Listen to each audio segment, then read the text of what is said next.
Hello everyone, welcome to my channel. I know it's such a long time कि मैं video recording कर रही हूँ।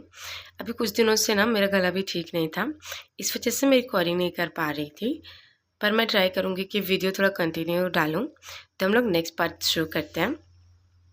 तो जहाँ पर समय दिखाया जाता है कि डॉक्टर जियांग और जो हमारा क्यूट बेबी है उन लोग रोमांटिक होते जा रहे हैं, और दूसरे साइड जो उसका फ्रेंड है रियून, वो सोचता रहता है कि नो मैटर व्हाट, मुझे इस टाइम डेफिनेटली ये डिस्ट्रिक्ट एग्ज़ाम है, उसे पास करना पड़ेगा ही। और वो चलने लग जाता है। अभी वहाँ पास तेज़ रफ्तार में आती हुई एक लाल कार उसके सामने रुक के बोलती है कि चलो कार के अंदर बैठो। वो कोई और नहीं, हमारा डॉक्टर रहता है, डॉक्टर लिन। और वो बोलता रहता है कि तुम्हें लेट हो जाएगा, चलो मेरे साथ। पर यहाँ पर रियून उसको भाव नहीं देता रहता, बस वो चलता रहता है। और मन में सोचता रहता है, ओह माय गॉड, इस पर्सन को क्या हो गया, ये मेरे पीछे क्यों पड़ गया है। यहाँ बस डॉक्टर लिन उसे समझाने की कोशिश करते रहते हैं। इतने गुस्से में रहता है रियून और बोलता रहता है कि लेट मी गो, तुम्हें समझ नहीं आता है क्या, मैं तुम्हारा चेहरा नहीं देखना चाहता हूँ, और आइंदे से अपना फेस मत दिखाना मेरे सामने। यहाँ पर डॉक्टर लिन को तो समझ ही नहीं आता रहता है। और वो बोलता था कि आई नो तुम चाहते हो ना कि सारे अल्फ़ा एक ही जैसे रहते हैं, but please let me explanation. मुझे पता है, तो मेरी बात तो सुनो। सब अल्फ़ा ऐसे नहीं होते, कुछ अच्छे भी होते हैं। नो मैटर वॉट, मैं तुम्हारे लिए जो भी करूँ पर तुम्हारे लिए कम होगा। और तुम चाहते हो ना सिस्टम को चेंज करना, पर तुम उसके अंदर ही नहीं जाओगे तो सिस्टम चेंज ही कैसे होगा। यहाँ पर श्रीन बहुत गुस्सा होता है। तो तुम क्या चाहते हो कि मैं इस तरीके से सिस्टम को चेंज करूँ, तुम्हारा ओमेगा बन के? मुझे बिल्कुल पसंद नहीं है। यहाँ पर श्री जो डॉक्टर लीन रहता है उसको कंधे को पकड़ के बोलता रहता है कि तुम मेरी बात समझते क्यों नहीं हो। मुझे पता है तुम कभी भी मेरी बात समझने की कोशिश नहीं करते हो, पर तुम्हें यदि सिस्टम को चेंज करना है ओमेगा के राइट्स के लिए, तो तुम्हें उसे बदलना पड़ेगा, और इससे तुम्हें मेरी मदद लेना ही पड़ेगा। समझ आ रहा है? यहाँ पर रियन समझ नहीं आता रहता है ये सब चल क्या रहा है। और वो बहुत प्यार से, बहुत ही मीठी आवाज़ में बोलता रहता है कि डॉक्टर लिन बाइजुन, मुझे पता है कि हमारा कोई ब्लड रिलेशन नहीं है, ना ही हम दोस्त हैं, और अभी तो हम फ्रेंड भी नहीं हैं, पर तुम्हारा एटीट्यूड मेरे लिए इतना अच्छा क्यों है? तुम मेरी हेल्प क्यों करना चाहते हो? इसकी बातें सुन के डॉक्टर लिन कहता है कि किसने कहा कि मैं तुम्हारी मदद कर रहा हूँ, वो भी किसी रीज़न के लिए? मैं बस करना चाहता हूँ ये चीज़, इसीलिए। ओके। तो यहाँ बस डॉक्टर लिन की बातें सुन के यहाँ पर जो रियून रहता है बोलता है कि ऑल राइट। बोलता है क्या? तुमने ऑल राइट कहा? और वो पपी की तरह बोलता है सीरियसली, अभी अभी तुमने कहा, यानी कि तुम मुझे प्रॉमिस करो तुम्हारी हेल्प के लिए, क्या ये सच है? यहाँ पर सुन बोलता है कि हाँ, मैंने यही कहा। यहाँ पर डॉक्टर लिंग बहुत खुश होकर बोलता है कि तुम अपने शब्दों से तो वापस नहीं चले जाओगे ना, तो चलो इंटरव्यू के लिए चलते हैं, चलो जल्दी चलो जल्दी चलो। और उसके हाथ को पकड़ के चलने लग जाते हैं। यहाँ पर सुरेंद्र सोचता है कि इसमें खुश होने की इतनी क्या बात है, तुम इतने खुश क्यों हो रहे हो? डॉक्टर लिन भाई तुमको समझ ही नहीं आ रहा है मुझे, ये हो क्या रहा है। जितना मैं समझने की कोशिश करता हूँ उतना ही ये अजीब होते जाता है। दूसरी साइड हमें दिखाया जाता रहता है कि हमारा जो क्यूट बेबी है वो अपने यूनिवर्सिटी में रहता है, और यहाँ पास वो यूनिवर्सिटी से बाहर निकलता रहता है क्योंकि आज उसके क्लासेस बहुत जल्दी ख़त्म हो जाते हैं टाइम से पहले। तो सोचता रहता है कि हाँ, आफ्टरनून में मुझे डॉक्टर जियांग को सरप्राइज़ देना है। मैं उसके तभी उसे एक आवाज़ सुनाई देता है, बाइटिंग। ये आवाज़ सुन के ही वो बहुत डर जाता था, क्या ये कौन है? और वो जैसे ही देखते हैं वहाँ पर डॉक्टर जियांग के फादर रहते हैं और उसका ब्रदर रहता है। बोलता है कि आई वॉज वंडरिंग कि जियांग या अंशु हमें पैसे क्यों नहीं भेज रहे हैं अपने लवर्स को इस तरीके से कॉलेज भेजने के लिए, और ये लिटिल रास्कल पढ़ाई कर रहा है, इसके अंदर बहुत ही ज़्यादा टैलेंटेड आ गया है ना डैड। यहाँ पास उसके डैड बोलते रहते हैं कि हाँ वो तो दिख ही रहा है। और दूसरी साइड उसके बाल को खींचते हुए वो लेके आता है कि ओह, तो तुम जिज्ञांशु को इस तरीके से घुमा रहे हो, और तुमने हमारी मॉम को भी छुपा के रखा हुआ है। यहाँ पर उसके बाल को खींचता रहता है। और यहाँ पर उसका ब्रदर बोलता है कि डैड, क्या हम लोग बाइटिंग को लेके चले जाएं? यदि उसके पास मॉम है तो हमारे पास कुछ तो होना चाहिए, बाइटिंग ठीक रहेगा राइट, और इसी बहाने हमें पैसे भी भेज देगा। उसके डैड बोलते हैं कि जो भी करना है करो, जल्दी चलो यहाँ से। यहाँ पास बाइटिंग बहुत ही रोता रहता है कि, और अमन में सोचता रहता है कि नो मैटर व्हाट, मैं इस टाइम डॉक्टर जियांग को परेशान नहीं करूँगा, ये मेरे रहते उनके धमकी नहीं दे सकते। और वो उसे किक करता है, जहाँ पर से उसको किक करता है वो बहुत ज़ोर से लगती है। बोलता है कि तुमने ये सब क्या किया मेरे साथ, और वो भागने लग जाता है। यहाँ पर उसका जो ब्रदर रहता है बोलता है कि डैड उसे पकड़ो, उसे पकड़ो डैड। यहाँ पर समझ ही नहीं आता रहता है उसके डैड अपने पॉकेट से एक चाकू निकालता बोलता है कि तुम्हारी इतनी हिम्मत, और वो उसको वार करने लग जाता है।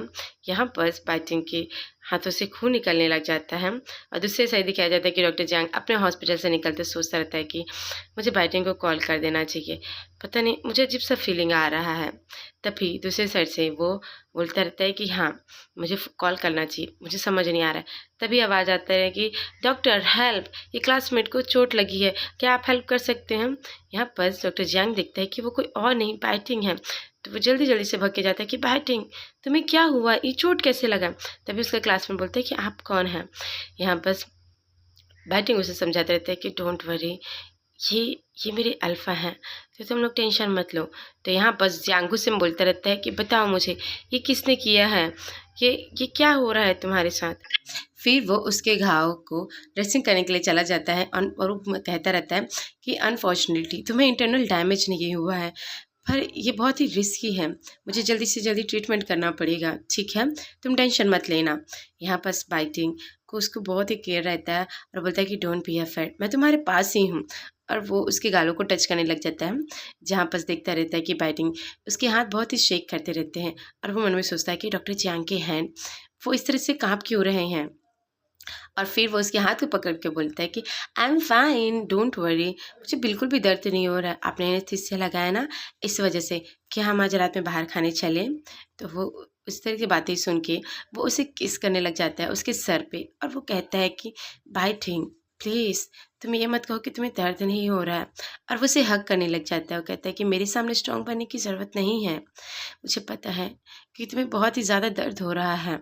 और वो मन में सोचता रहता है कि क्यों क्यों मैं उसे प्रोटेक्ट नहीं कर पाया, आई एम सॉरी, मुझे इस वर्ड में भी उसे प्रोटेक्ट करना चाहिए था, क्योंकि उसे बहुत ही बुरा लगता रहता है कि लास्ट टाइम वो अपने पेशेंट को प्रोटेक्ट नहीं कर पाया। इसलिए फिर कुछ टाइम बाद डॉक्टर क्वीन और वो सीसीटीवी कैमरे पे वो फुटेज देखते रहते हैं जहाँ पर उसके फादर्स ने उस पर हमला किया था बाइटिंग पे, और किस तरह से हमला किया ये सब देख के जो डॉक्टर क्वीन सोचता रहता है कि ओह माय गॉड, ये फादर और सन अच्छा हुआ केवल पुलिस स्टेशन पे है, मुझे समझ नहीं आ रहा ये लोग कैसे कर सकते हैं।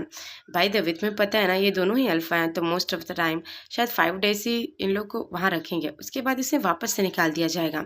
डॉक्टर जियांग ये सब बातें सुन के तो बहुत ही गुस्से में रहते हैं और बोलते हैं क्या 5 डेज, मैं चाहता हूँ कि वो ओल्ड मैन जिंदगी भर मेंटल हॉस्पिटल में रहे इन अ लाइफ टाइम। उसकी बातें सुन के डॉक्टर किन बोलता है कि मैं बहुत ही प्रोफेशनल हूँ डॉक्टर जियांग, पर मैं तुम्हारे इसलिए हेल्प कर सकता हूँ, मुझे पता है ये बहुत ही सीरियस वायलेंट केस है और ये मेंटल डिसऑर्डर का भी लग रहा है, तो इसमें अच्छी बात है कि वो ओल्ड मैन तो हॉस्पिटल जाएंगे। व्हाट अबाउट योर ब्रदर, उसका क्या। तो बोलता है कि डोंट वरी, वो भी एक पैरासाइट है, बस कुछ डराओ और वो फिर डर जाएगा। बस मैं चाहता हूँ कि पहले डिवोर्स हो जाए आंटी जांग का, यानी कि उसके मॉम का, जो पुराने जंग यांशु है उसकी मॉम का। फिर बोलता है उसके बाद उसे भी जेल की चक्की तो खानी ही पड़ेगी। तो यहाँ पर डॉक्टर क्वीन बोलता है कि so don't worry about medical proof, ये सब मैं इंतज़ाम कर दूंगा, बस तुम रेस्ट करो ठीक है। और यहाँ पर बोलता है कि हाँ थैंक्स। और जैसे ही उठने लगता है उसके पैर थोड़े से वीक रहते हैं और वो डेजीनेस फील करता है, तो वो गिरने लग जाता है। और यहाँ पर डॉक्टर किन उसे होल्ड करके बोलता है कि आर यू ओके, तुम्हें ये हो क्या गया है, तुम तुम ठीक तो हो ना। यहाँ पर डॉक्टर चियांग बोलता है कि आई एम फाइन, वो बस बहुत टाइम तक मैं बैठा हुआ था ना, इसलिए शायद मेरा ब्लड प्रेशर लो हो चुका होगा, but I am fine. Doctor queen गुस्से में बोलते रहते हैं कि टेक्निकली तुम बहुत ही ज़्यादा थक चुकी हो, तुम्हारा जो मेंटल स्टेट है वो भी बहुत ही ख़राब होते जा रहा है, क्या तुम्हें चेकअप की ज़रूरत बिल्कुल नहीं है। यहाँ पर बोलता है कि doctor queen don't worry I am fine, मुझे पता है मेरी बॉडी कैसी है, बाइटिंग मेरे घर पे इंतज़ार कर रहा होगा, मुझे उसे घर पे अकेले नहीं छोड़ना है, मुझे जल्दी से जल्दी उसके पास जाना है ठीक है। और वो चलने लग जाता है। डॉक्टर क्वीन मन में सोचते रहता है कि कितना ज़िद्दी है ये, देख के तो लग ही रहा है कितना थक चुका है, मुझे किसी साइकेट्रिस्ट के पास इसे लेके जाना पड़ेगा, वरना ये अपनी ख्याल बिल्कुल नहीं रखेगा। और दूसरे साइड से डॉक्टर जियांग रहता है बहुत गुस्से में रहता है और मन में सोचता रहता है कि इन फ्यूचर मैं कभी भी बाइटिंग को हर्ट नहीं होने दूंगा, मुझे डिसीज़न लेना ही पड़ेगा। मैंने इस टाइम बहुत ही बड़ा मिस्टेक कर दिया, उसे अकेला छोड़ के, अगले टाइम मैं कभी भी उसे अकेला नहीं छोड़ूंगा और उन दोनों बेस्ट को उनका पनिशमेंट मिल के ही रहेगा। यहाँ पर जियांग बहुत ही गुस्से में रहता है क्योंकि उसे क्योंकि जिसे आप केयर करते हैं, जिसकी आप परवाह करते हैं, यदि उसे हर्ट भी हो जाता है तो सामने वाला पर्सन रहता है वो बहुत इमोशनली डैमेज हो जाता है एंड फिजिकली भी। वैसे ही जिज्ञांशु का हाल रहता है, वो बाइडन को किसी भी कंडीशन में खोना नहीं चाहता है, बस इसीलिए वो उसे प्रोटेक्ट करना चाहता है हर चीज़ से। तो आज का क्यूट पार्ट यही खत्म होता है। I hope you like this video. और आप मेरे चैनल पे न्यू है तो मेरे चैनल को ज़रूर सब्सक्राइब करें। Bye, thank you.